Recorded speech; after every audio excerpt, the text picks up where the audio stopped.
السلام علیکم ورحمۃ اللہ وبرکاتہ۔ اعوذ باللہ من الشیطان الرجیم، بسم اللہ الرحمن الرحیم۔ آج ہم شروع کرتے ہیں النحل کی آیت نمبر 110 سے۔ یوم تاتی کل نفس تجادل عن نفسہا، جس دن وہ دن آ جائے گا۔ کون سا دن؟ قیامت کا دن۔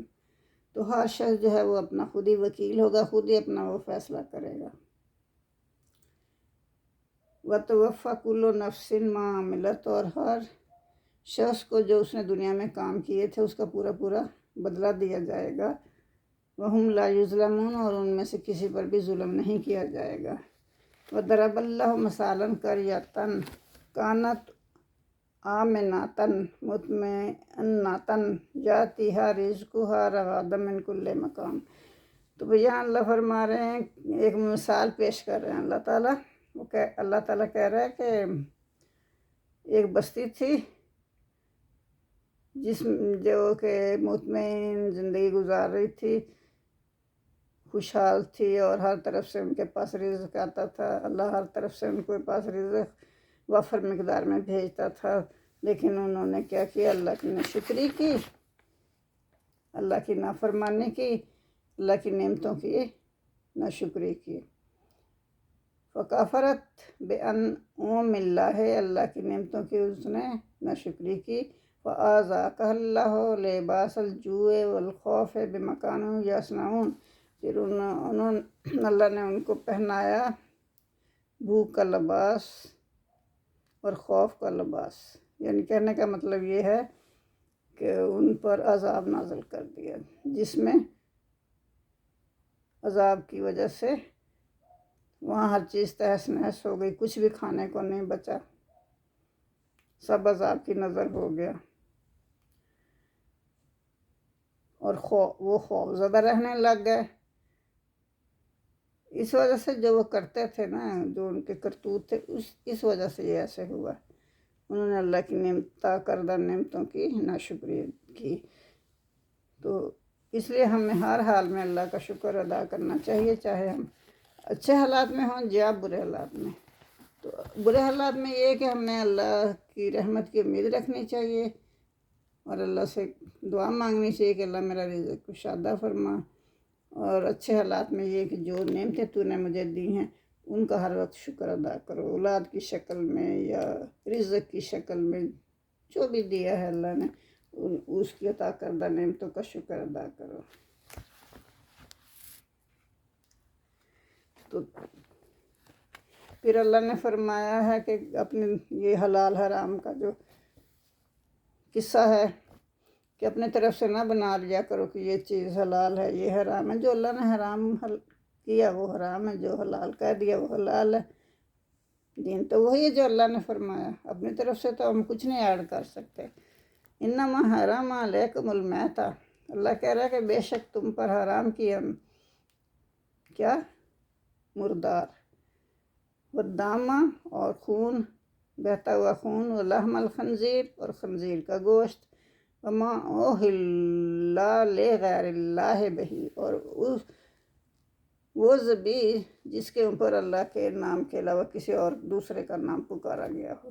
ذبح کرتے ہوئے اللہ کا نام نہ لیا جائے، کسی اور کا نام لیا جائے تو وہ بھی،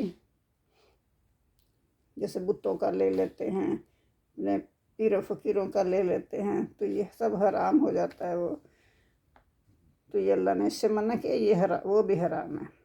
فمن اضطر غیر باغ ولا عاد فإن اللہ غفور الرحیم، پھر اگر کوئی شخص ایسا ہے کہ وہ بھوک سے مر رہا ہے تو اس کی جان بچانے کے لیے اس کو اللہ نے اجازت دی ہے کہ اپنی جان بچاؤ، تھوڑا سا کھا لو، لیکن اتنا نہیں کہ حد سے بڑھو یا سرکش ہو جاؤ۔ تو تم اتنا ہی کھاؤ جتنا کہ اللہ نے حکم دیا، بس بہت تھوڑا سا کہ جان بچ جائے۔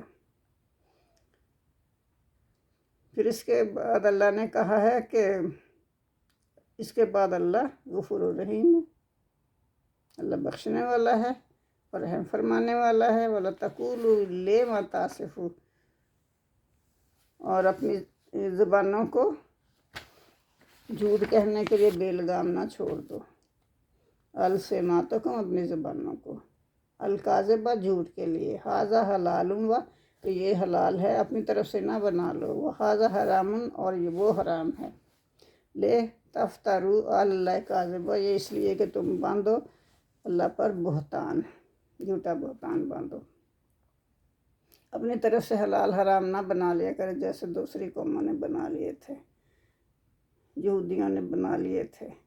ان الذین یفترون علی اللہ کاذبا لا یفلحون، بے شک جو لوگ بہتان باندھتے ہیں اللہ پر وہ تو جھوٹ ہیں، جھوٹے لوگ ہیں، تو وہ فلاح نہیں پائیں گے۔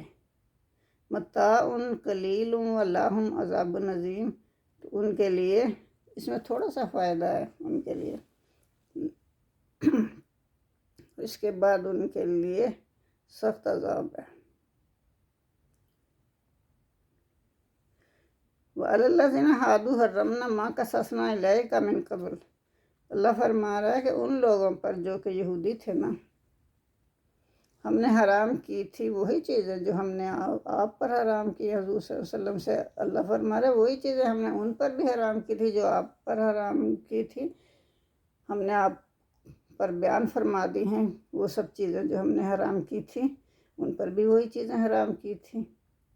وَمَا ظَلَمْنَاهُمْ، ہم نے ان پر ظلم نہیں کیا، ولیکن کانوا انفسہم یظلمون، اور وہ خود اپنے اوپر ظلم کرنے والے تھے۔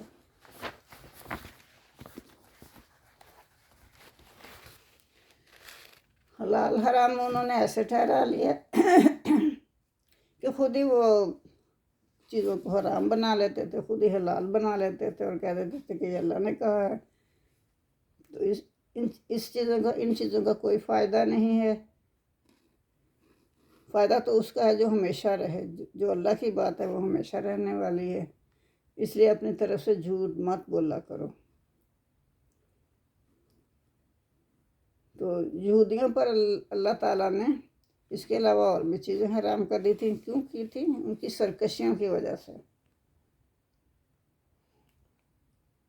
اللہ جو چاہتا ہے وہ کرتا ہے، اور یہ اختیار بھی اسی کے پاس ہے، جس چیز کو وہ چاہے حرام ٹھہرائے اور جس چیز کو چاہے وہ حلال ٹھہرائے۔ اس کی وجہ یہ ہے کہ اللہ بڑی حکمت والا ہے اور بڑے علم والا ہے، اس کے فیصلوں میں انسانوں ہی کا بھلا ہوتا ہے۔ اگر کوئی نادانی کی وجہ سے یہ حرکت کر بیٹھے، پھر توبہ کر لے اور اپنی اصلاح کر لے، تو پھر اللہ اس کو ضرور بخش دے گا۔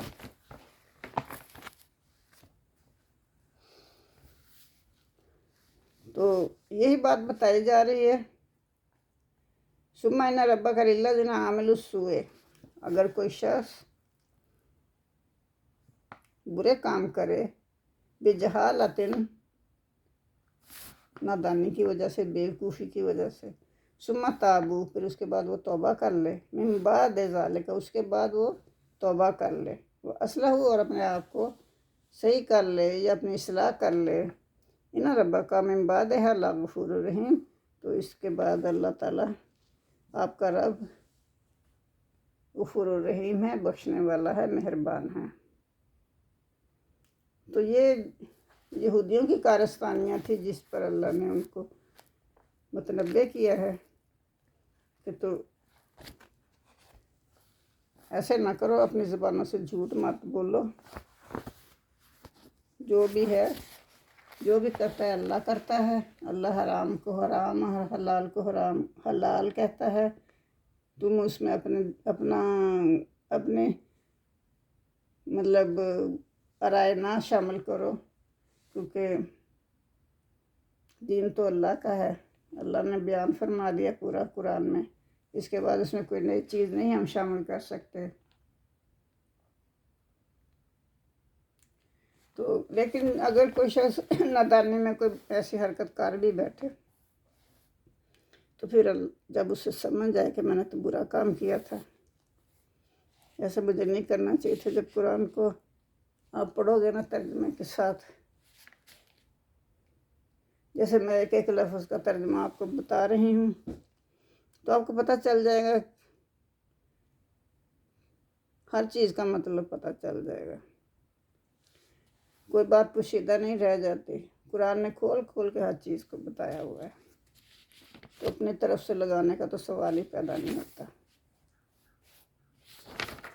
تو اللہ تعالیٰ ہمیں اس برائی سے محفوظ رکھے، ہم سب کو اللہ محفوظ رکھے، اور ہماری عاقبت اللہ تعالیٰ اپنے رحم و کرم سے، فضل و کرم سے شاندار کرے انشاءاللہ۔ اور ایسے بھی نہ ہو کہ ہم، بعض لوگ ایسے کرتے ہیں کہ اللہ کی ناشکری کرتے ہیں لیکن بندوں کی ناشکری، اللہ کی ناشکری نہیں بھی کرتے، فرض کیا وہ بندوں کی ناشکری کرتے ہیں، تو یہ بھی غلط بات ہے۔ اللہ کہتا ہے کہ بندوں کی ناشکری بھی نہیں کرنی چاہیے، کجا اللہ کی ناشکری، اللہ کی ناشکری تو بہت بڑا ظلم ہے، تو بندوں کی ناشکری بھی نہیں کرنی چاہیے۔ تو یہ حدیث میں آتا ہے کہ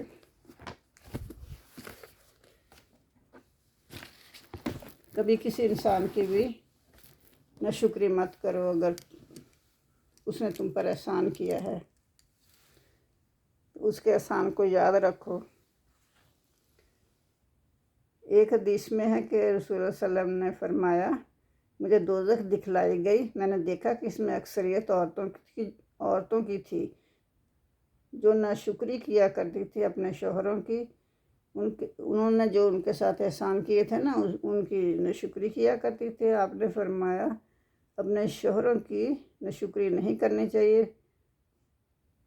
مطلب پہلے تو وہ ان کے ساتھ اچھی ہوتی ہیں، لیکن پھر کوئی معمولی بات بھی ہو جائے تو وہ کہہ دیتی ہیں کہ میں نے تو تیرا کچھ دیکھا ہی نہیں، وہ ایک زمانے تک تم پر احسان کرتا رہا، تو تم نے ذرا سی کوئی بات اس کی اچھی نہیں لگی تو کہہ دیا کہ میں نے تو تجھ سے کوئی بھلائی نہیں پائی، تو یہ بھی غلط بات ہے۔ جس کے بھی ہو احسان ہو اس کا ضرور شکر ادا کرنا چاہیے، چاہے کوئی بھی ہو۔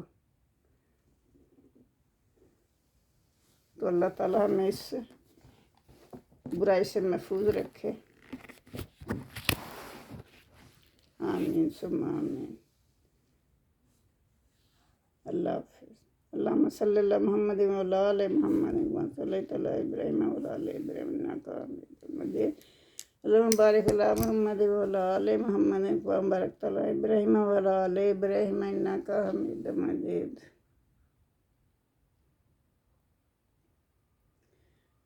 ربنا آتنا فی الدنیا حسنۃ وفی الآخرۃ حسنۃ وقنا عذاب النار، آمین ثم آمین، جزاک اللہ۔